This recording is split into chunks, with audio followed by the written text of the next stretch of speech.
Picture this. It's the middle of the night. You're freezing. And you desperately need to pee. Except there's no bathroom down the hall, no light switch, no toilet paper. Just pitch black darkness, wild animals prowling somewhere close by, and one question racing through your mind: where do I even go? Now here's the part that's going to blow your mind. For over 99% of human history, this wasn't a nightmare scenario. This was just Tuesday, every single night, for thousands and thousands of years. Today we're diving into one of the strangest, smelliest, and honestly most fascinating mysteries of ancient life. What did people do before toilets existed? And trust me, the answer is way weirder than you think. Some of what you're about to hear will genuinely disgust you. Some of it will actually impress you. And by the end, one shocking twist is going to completely change how you look at modern bathrooms forever. So stay till the end, because the last part of this story is going to hit different. Let's rewind the clock way back. Before cities, before farms, before houses with doors. Back when our ancestors were small bands of hunters and gatherers, wandering across open land, sleeping under trees or in caves, moving from place to place following food and water. Now imagine you're one of them. You wake up at your camp. There's no privacy fence, no little room with a lock, just open sky and your entire group sleeping a few feet away. So what do? Believe it or not, the answer is beautifully simple. You just walk away from camp. That's it. Early humans would head a short distance from where they slept, find a patch of bushes or dig a little hole in the dirt, and take care of business right there in nature. No paperwork, no plumbing, no embarrassment. It was as natural to them as eating or sleeping. But here's where it gets interesting. This wasn't just random. Ancient humans figured out something incredibly smart almost by instinct. Don't go where you sleep. And definitely don't go where you drink. Groups that camped near rivers or watering holes learned fast that going to the bathroom upstream from where you get your drinking water was a very bad idea. Get that wrong, and your whole camp could get sick. So without any science classes or hygiene lectures, early humans developed one of the first basic rules of sanitation, just through trial and error. Mess up, get sick, learn the lesson, pass it down. That's how survival knowledge worked for thousands of generations. Now let's talk about the tools. Because yes, ancient humans absolutely used something instead of toilet paper. And once you hear the list, you'll never take a roll of toilet paper for granted again. Depending on where in the world you lived, people used whatever nature handed them. Leaves were probably the most common choice. Big, soft leaves. Carefully chosen because trust me, grabbing the wrong leaf could ruin your entire day. Some ancient peoples used grass, twisted and bundled together. Others used moss, which honestly sounds almost comfortable compared to some of the other options. Then it gets rougher. Literally. In some regions, people used smooth stones. Small, flat pebbles. Chosen specifically because they wouldn't cut you. Ancient Romans later in history took this even further. They used a tool called a tersorium, which was basically a stick with a sea sponge attached to the end. And here's the wild part. That sponge stick wasn't personal. It was shared, communal, passed from person to person in public bathrooms, rinsed in a bucket of water, and sometimes vinegar between uses.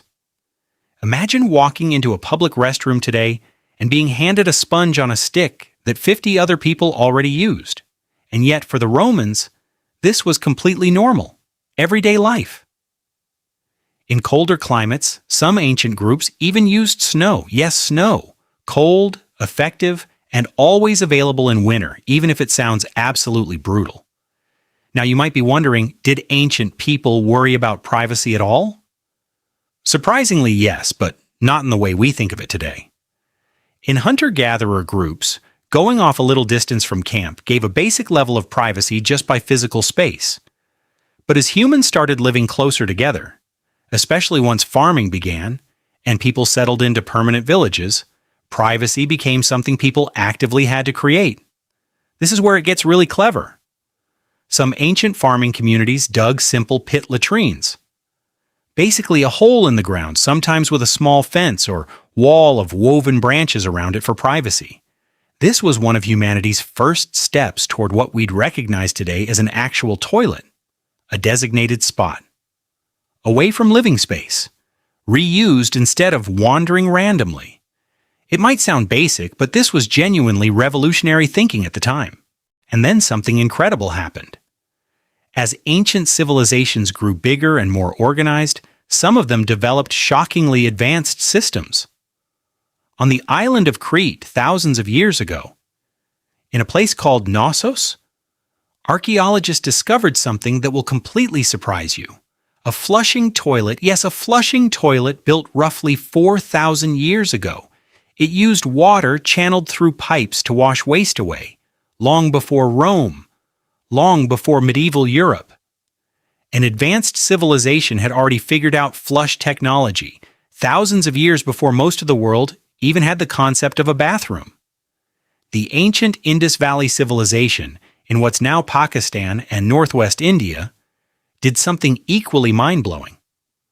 Their cities had actual underground drainage systems, homes connected to channels that carried waste away from living spaces and out of the city.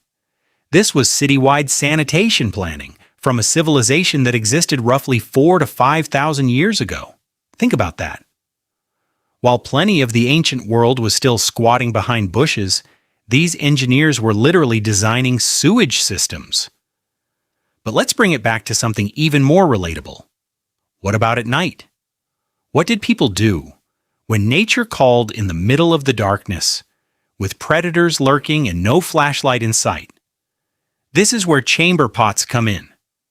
And once you understand chamber pots, you will never complain about a midnight bathroom trip again. A chamber pot was essentially a portable bowl or container kept inside the home, often right under the bed. When you needed to go during the night, you didn't have to walk outside into the cold or the dark or the danger. You just used the pot right there in your sleeping space. Sounds convenient, right? Here's the catch. Someone had to empty it every single day. And in many ancient and medieval cities, the method of emptying a chamber pot was honestly kind of horrifying. People would open their window and simply toss the contents straight down into the street below. In busy, crowded cities, this happened constantly, in broad daylight, with people walking right underneath. This is actually where a piece of everyday language comes from that you've probably used without even realizing its origin. The phrase "gardez-vous," shouted out of windows in old European cities as a warning before dumping waste into the street, is believed to be connected to expressions warning people below to watch out. And some historians even connect the practice of walking on the inside of the sidewalk, away from the street, closer to the buildings, as a leftover survival habit. Stick close to the wall, stay safer from what might come flying out of a window above. Now picture walking through an ancient city street, beautiful architecture, bustling markets, merchants shouting prices. And underneath all that charm, open drains running along the sides of roads, carrying waste through the middle of daily life, not hidden away behind clean bathroom doors like today, but flowing right there, in public view, as part of everyday city sound and smell. Kings and nobles weren't exempt from this reality either. Even in grand palaces, waste management was still surprisingly primitive for a shockingly long stretch of history. In parts of medieval Europe, the fanciest castles used something called a garderobe, essentially a small stone alcove built into the outer wall of the castle, with a hole leading straight down, often into the moat below. Yes, the same moat that was supposed to protect the castle.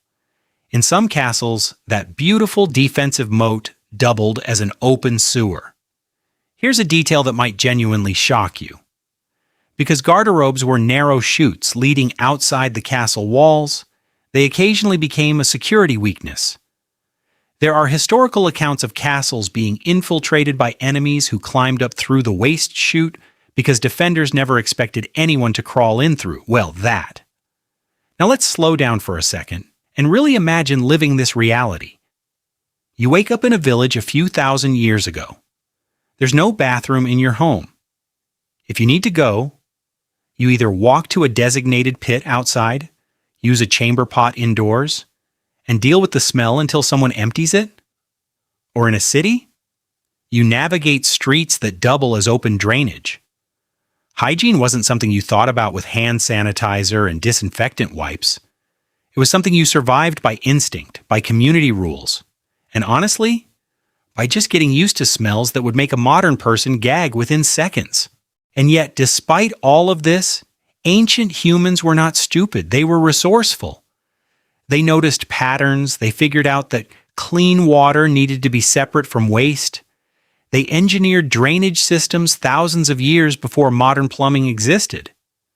They created tools, however uncomfortable, to stay as clean as possible with what they had.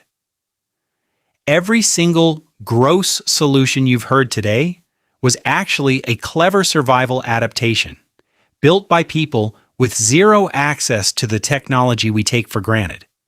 So here's the powerful twist. The part that's going to make you rethink everything you just heard. Every single time you flush a toilet, wash your hands with clean running water, and never once have to think about where your waste goes, you are living inside the end result of thousands of years of human trial and error. Every uncomfortable moment, every clever workaround, every ancient engineer digging a drainage channel by hand, all of it eventually led to that one button you press without a second thought. We think of toilets as boring, ordinary, forgettable parts of daily life, but they represent one of the greatest achievements in human history.